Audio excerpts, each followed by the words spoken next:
Olá pessoal, bem-vindos a mais uma aula sobre complexos metálicos da Química de Coordenação. Nessa aula número 3 nós vamos falar sobre números de coordenação e falar das geometrias de coordenação. O número de coordenação é a quantidade de átomos que estão a uma ligação química de distância do átomo central. Aqui no caso dos complexos, nós vamos falar então que o número de coordenação vai ser o número de átomos ligantes ligados a um metal. Então, por exemplo, aqui tem um complexo, e aí nós temos os ligantes que estão marcados em bolinhas vermelhas, e o centro metálico, ou o átomo central, ou átomo metálico, marcado em azul. E o conjunto dos ligantes em volta do átomo metálico é chamado de esfera de coordenação. Nessa esfera de coordenação, nós temos um número de coordenação igual a 6. Nesses outros dois casos, o número de coordenação é igual. Então aqui eu estou mostrando para vocês que apesar do número de coordenação ser variado, dentro de cada um desses números de coordenação, existem possibilidades diferentes de ter geometrias de coordenação diferentes.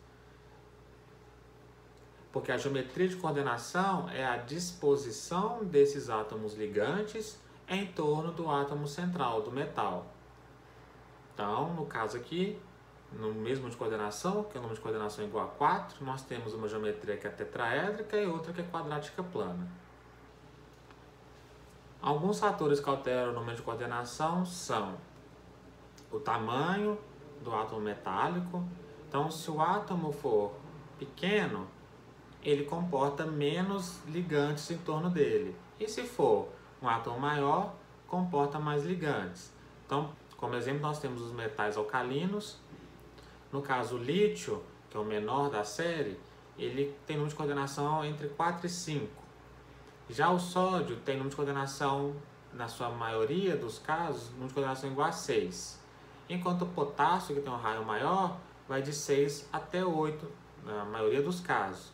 Então perceba, aumentando-se o raio é possível conseguir número de coordenação maior. Outro fator são os efeitos estéricos dos ligantes. Ligantes que são volumosos tendem a ocupar um espaço muito grande em torno do átomo central. Isso impede que mais ligantes entrem na esfera de coordenação. Como, por exemplo, eu trouxe aqui o átomo de níquel quando está ligado a alguns halogênios. No caso do flúor, que é o menor deles, o volume é pequeno, então é possível comportar 6 átomos de flúor em torno do átomo de níquel. Já o cloro, ele é muito mais volumoso, então o átomo de níquel que tem um raio pequeno só consegue colocar 4 desses átomos de cloro na sua esfera de coordenação.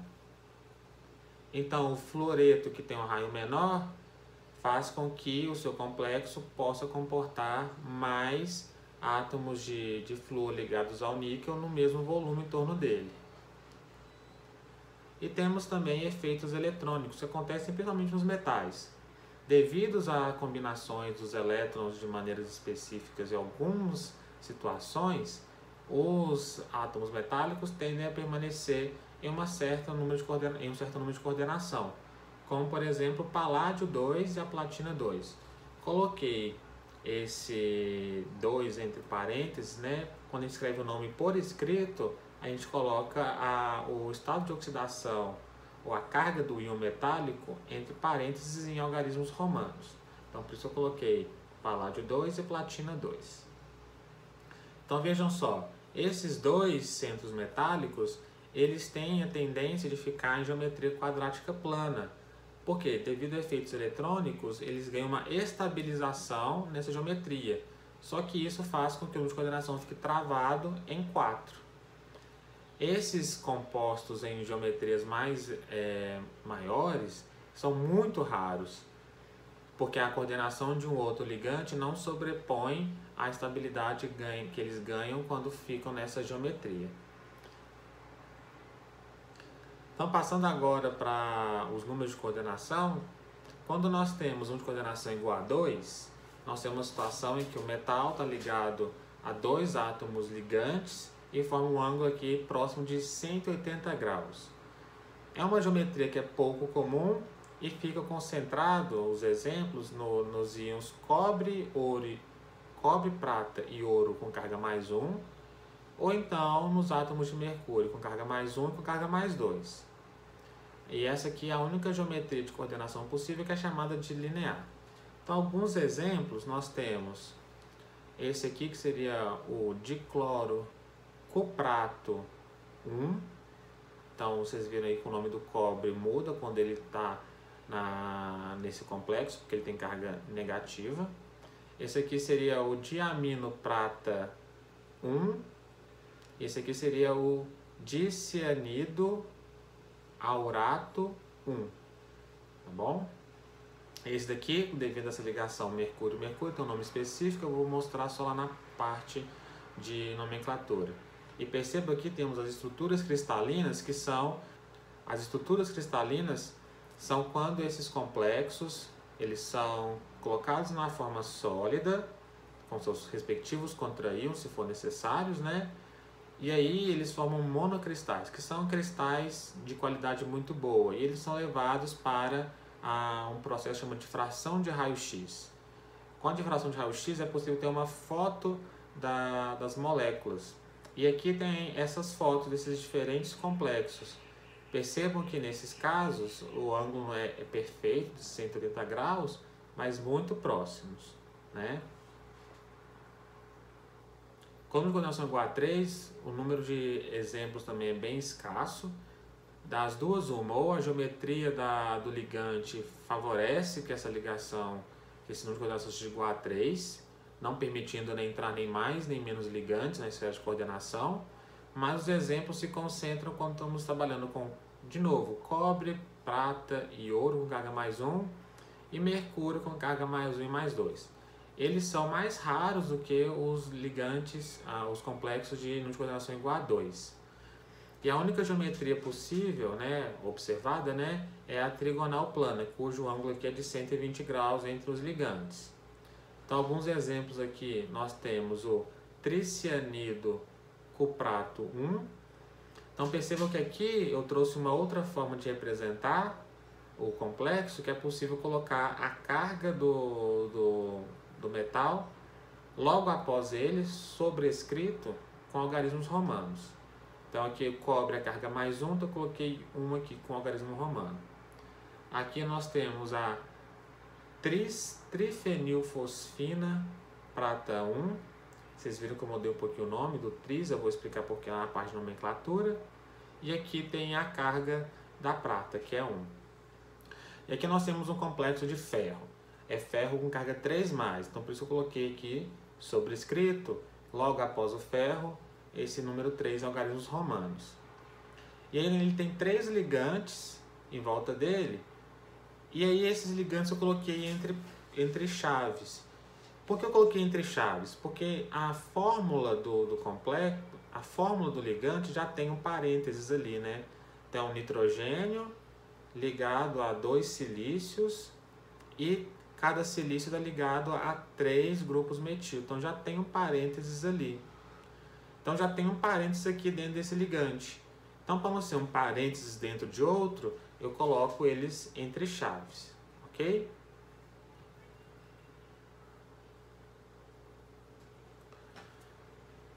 Com o número de coordenação igual a 4, já é uma situação bem mais comum, tá? Inclusive, nós estamos trabalhando o número de coordenação igual a 4, ela é comum tanto nos metais alcalinos quanto nos metais de transição. E das geometrias possíveis, 2 delas são as mais comuns, que são a tetraédrica e a quadrática plana. Então, na tetraédrica, é como vocês conhecem lá de TLV, né, que vocês já viram em Química Geral. Então, o ângulo de ligação aqui é em torno de 109 graus. Enquanto que na quadrática plana, é um composto que forma um quadrado, né? Nada sai do plano, nem para cima nem para baixo, e todas as ligações ali são todas as ligações são de 90 graus. A geometria quadrática plana, ela é mais restrita. Ela acontece sempre que o seu centro metálico tiver configuração eletrônica terminada em D8 ou então S1, D7. que são aquelas condições que eu mostrei lá para platina e para o paládio, que dão uma estabilidade extra para o seu complexo. Então, número de coordenação igual a 4 e, ao mesmo tempo, configuração eletrônica terminada em D8 ou S1, D7, geometria vai ser quadrática plana. Então, nós temos aqui a cisplatina. Aqui, no caso do níquel, o níquel termina em configuração eletrônica em 3D8. Só que o níquel é pequeno, é muito pequenininho. Então, no caso do níquel, temos que fazer um adendo. O ligante não pode ser muito volumoso. Tá? Número de coordenação igual a 4 para o níquel, 2+, é quadrática plana se ele for ligante pouco volumoso. Como, por exemplo, o átomo de carbono, que ele é pequenininho. E aqui nós temos o tetramino paládio 2, que aí, no caso, são átomos de paládio com configuração terminada em 4D8 e a geometria quadrática plana. As demais situações terminam em geometria tetraédrica.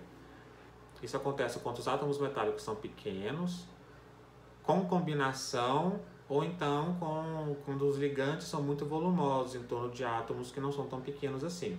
Então, átomo pequeno, com número de coordenação igual a 4, a tendência é ser tetraédrico. Átomo grande, mas com ligantes muito volumosos, também tendem a ser tetraédricos.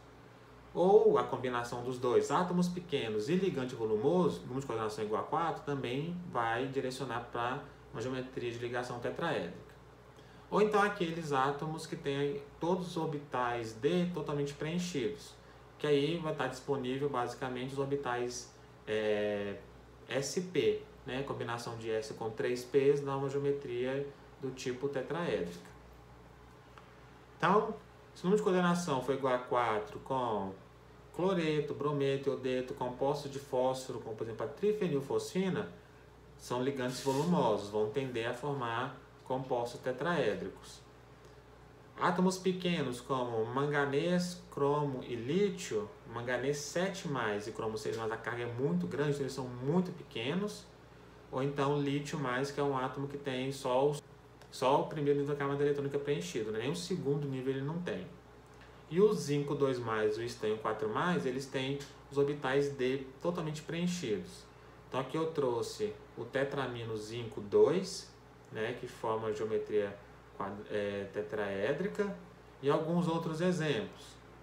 Então veja aqui, estanho com 4 átomos de cloro, estanho que tem orbital D totalmente preenchido e número de coordenação igual a 4. Níquel com 4 átomos de cloro. Então aqui nós temos o níquel já ligado a um ligante volumoso, já quebra a regrinha de cima. Aqui paládio com trifenilfosfina, mas aqui é paládio 0, né? Não tem carga no complexo, tem que tomar cuidado com isso. Então é paládio com estado de oxidação 0.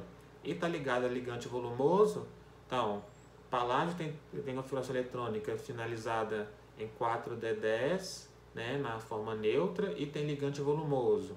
Então, vai ficar tetraédrico. O níquel também vai ter 10 elétrons na camada de valência, nos orbitais D, e tem 4 monóxidos de carbono em volta dele. Então, orbital D preenchido, então a tendência é ser tetraédrico. Lítio, átomo pequeno. Manganês também, átomo pequeno. Então, tetraédrico. E ferro ligado a brometo, que são ligantes volumosos. O número de coordenação igual a 5, ele é bastante comum, mas não tanto que o número de coordenação igual a 4 e 6, que nós vamos ver daqui a pouco. Mas existem bastante exemplos, eles se concentram basicamente nos metais de transição. Dentre as possibilidades de geometria, existem duas mais comuns, que são a bipirâmide trigonal e a pirâmide de base quadrada.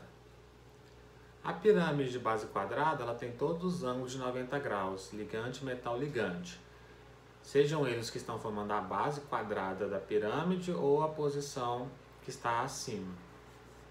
Já no caso da bipirâmide trigonal, como os ligantes da base formam um triângulo, a separação deles aqui é de 120 graus. Mas entre os dois átomos que estão fora do plano, o ângulo é de 90 graus. E como são pirâmides, é possível definir uma base e um vértice superior. No caso da bipirâmide, o superior ou inferior. Esses átomos que estão nessas posições recebem nomes especiais. Eles são ditos, por exemplo, esses que estão nos ápices da pirâmide, que são posições apicais, enquanto os demais que estão nas bases são chamados de posições basais, estão no plano basal. Tá? Essas duas geometrias elas coexistem, inclusive em solução elas ficam mudando uma para outra, num processo que é chamado de pseudo-rotação de Berry. Então, se nós pegarmos esse complexo de partida e trouxermos para frente esses dois ligantes que estão mostrados aqui, eles ficam no mesmo plano que os outros dois e formam então a pirâmide de base quadrada. Nós podemos então voltar para a posição original e aí volta a bipirâmide original. Ou então esses outros dois ligantes eles podem ser empurrados do plano e formar essa outra bipirâmide. A posição apical e inicial era ocupada por esse átomo em rosa e azul. E nesse caso aqui, se acontecer essa pseudo-rotação de Berry, a posição apical fica sendo o átomo aqui em amarelo e aqui em verde. Essa pseudo-rotação é importante porque ela pode mudar a geometria do complexo, porque a posição apical é diferente da posição basal no caso da bipirâmide trigonal. Então, se forem ligantes diferentes, esses ligantes podem ficar dinamicamente mudando de posição entre apical e no plano basal. Um exemplo interessante é quando nós vamos para esse complexo de níquel, o pentacyanidro niquelato 2, que na hora que nós formamos o composto, o sal dele no estado sólido, aí pode ser com qualquer contraíon, mas nesse caso aqui em específico, foi com outro complexo, o complexo de cromo, o trisetileno diamino cromo 3, né? Então esse aqui fica com carga 3+, esse aqui com carga 3-, torna-se neutro. Então este sal formado por esses dois complexos, quando obteve-se a estrutura de fração de raio-x, tinha dentro da estrutura vários átomos de níquel, né? E esses átomos de níquel tinham geometrias diferentes. Alguns deles geometria pirâmide de base quadrada e outros em bipirâmide trigonal. Mais do que isso, eles estavam numa geometria que não era perfeita, não era uma bipirâmide trigonal perfeita, nem uma pirâmide de base quadrada perfeita, o que mostra que esses átomos foram para o estado sólido no meio do processo de pseudo-rotação de Berry. Alguns em geometria bipirâmide trigonal, mas já se convertendo em pirâmide de base quadrada. No de coordenação igual a 6, é extremamente comum uma tabela periódica inteira, tanto elementos representativos quanto de transição, e possui duas geometrias mais comuns, que são a octaédrica e a prismática trigonal, sendo que os exemplos de geometrias como de coordenação igual a 6 se concentram quase todas em geometrias octaédricas. Então o octaedro tem essa forma, né, um octaedro regular, e todos os ângulos são de 90 graus.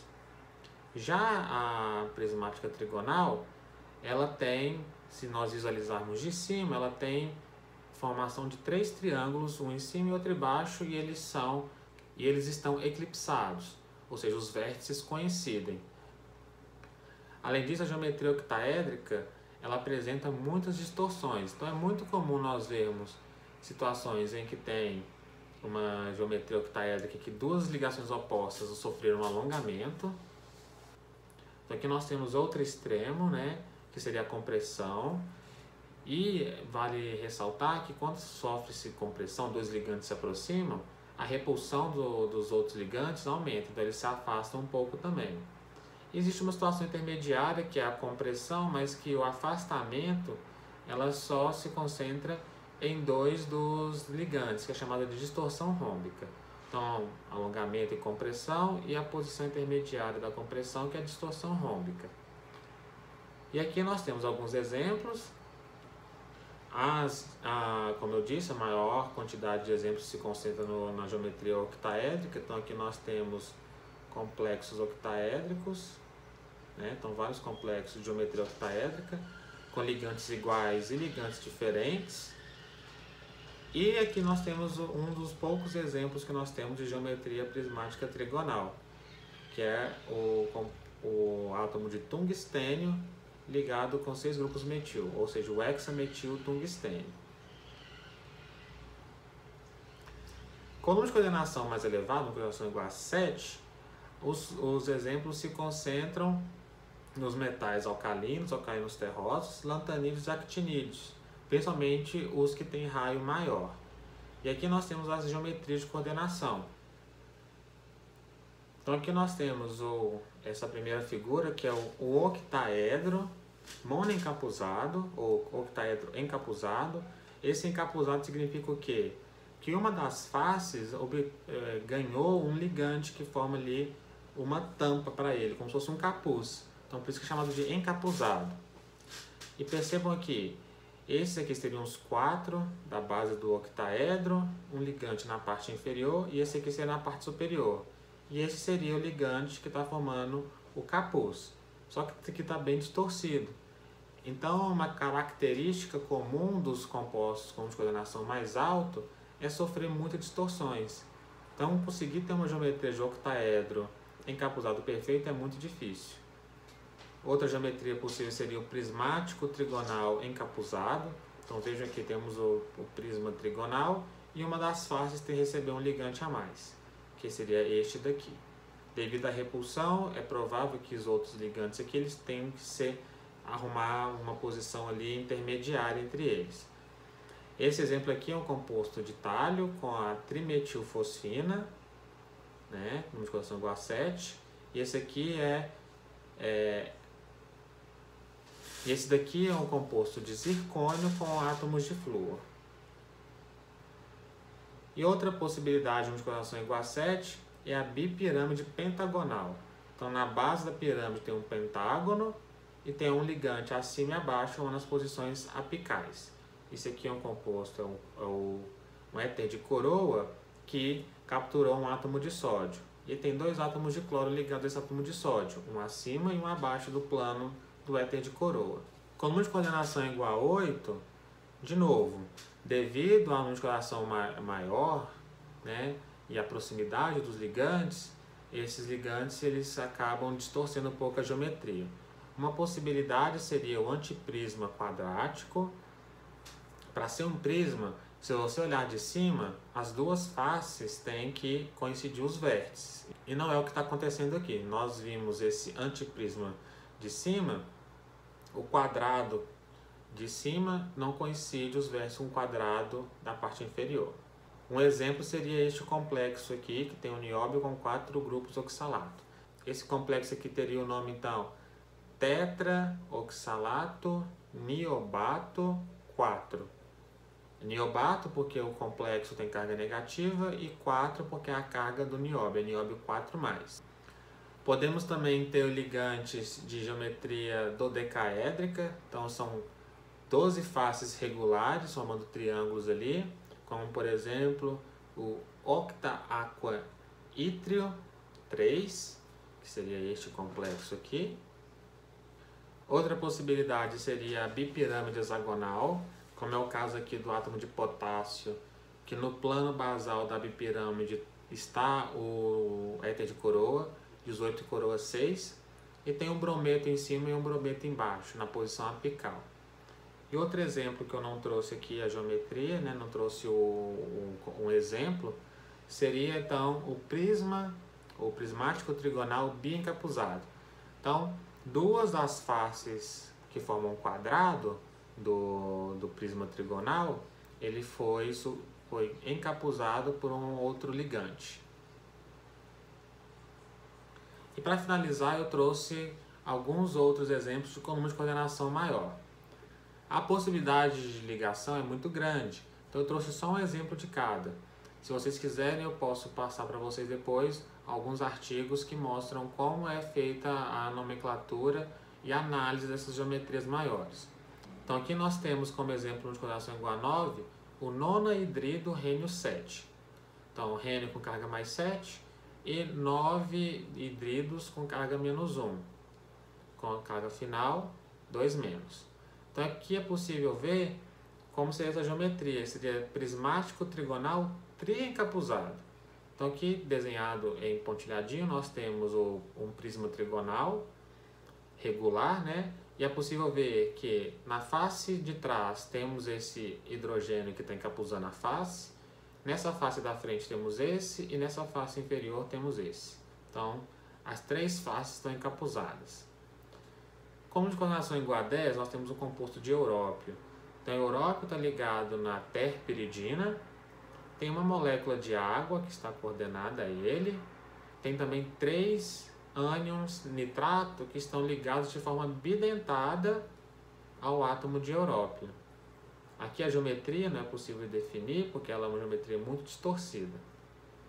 No de coordenação igual a 11, nós temos o cério que está ligado ao éter de coroa, 15 coroa 5. Além disso, tem 3 dos nitratos ligados a ele de forma bidentada também. Então é possível ver aqui ligados de forma bidentada. E os 5 átomos de oxigênio do éter de coroa aqui na parte inferior. E por fim, nós temos coordenação igual a 12. No caso aqui é um complexo de urânio com 6 grupos nitrato. Tá? Os nitratos também estão aqui em geometria de forma bidentada. E no final das contas, o urânio aqui tem número de coordenação igual a 12. Então tá bom, gente. Agora nós já vimos o que é um complexo, como representar a fórmula condensada dele e a estrutura tridimensional. Vimos os principais ligantes e as principais geometrias de coordenação. Então na próxima aula nós vamos utilizar todo esse conhecimento para montar diferentes complexos. Então até lá!